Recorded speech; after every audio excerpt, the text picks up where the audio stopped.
Maaagihan ang makaruruyag nga Pinipisakan Falls. Ani kaduha nga bungto nga may pinakahaluag nga mga pasakay sa probinsya. Ang pinakadako nga dam sa Northern Samar. Nga nan sentro san ibabaw san una nga mga panahon.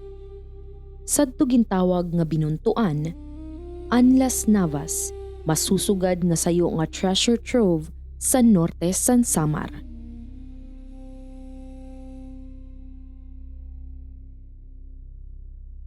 May 62 kilometros ang kahirayo tikang sa Katarman. Anlas Navas, mayor nga kaparte san kasaysayan san probinsya, ngan key contributor sa produksyon sa norte san Samar.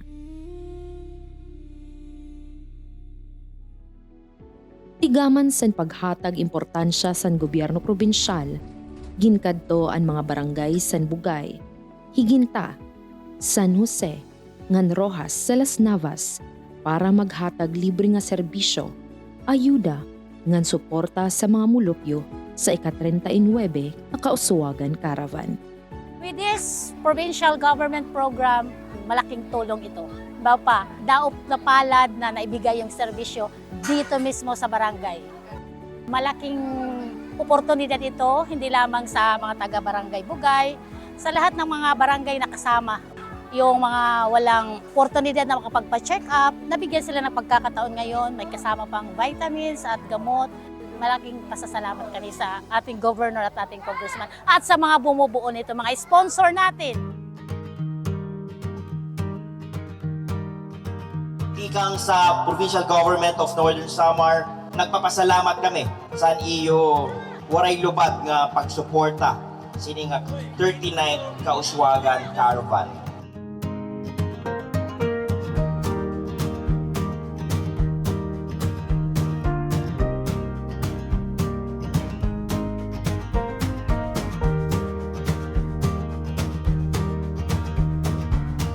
Baysay, daramo ang pinanatag. Sa senyor, pinanagang kami, ngayon taplak. Daramo gala sir.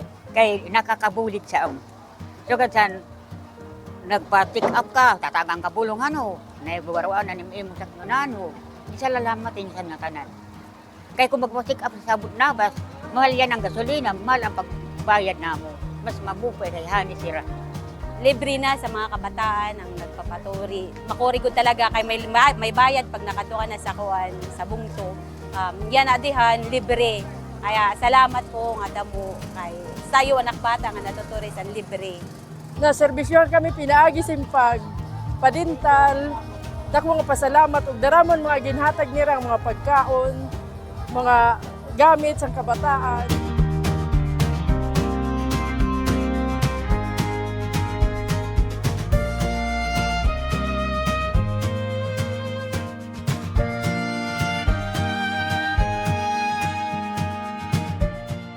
Sa pagtapusan caravan, diri ila serbisyo ang naipadangat sa maabot 3,000 nga mga pamilya, kundi ang paglaom, ang pagburubligay, ngan ang mensahe, nga ang gobyerno, padayon nga ginduduok ang mga importante nga serbisyo sa mga higrayo nga komunidad.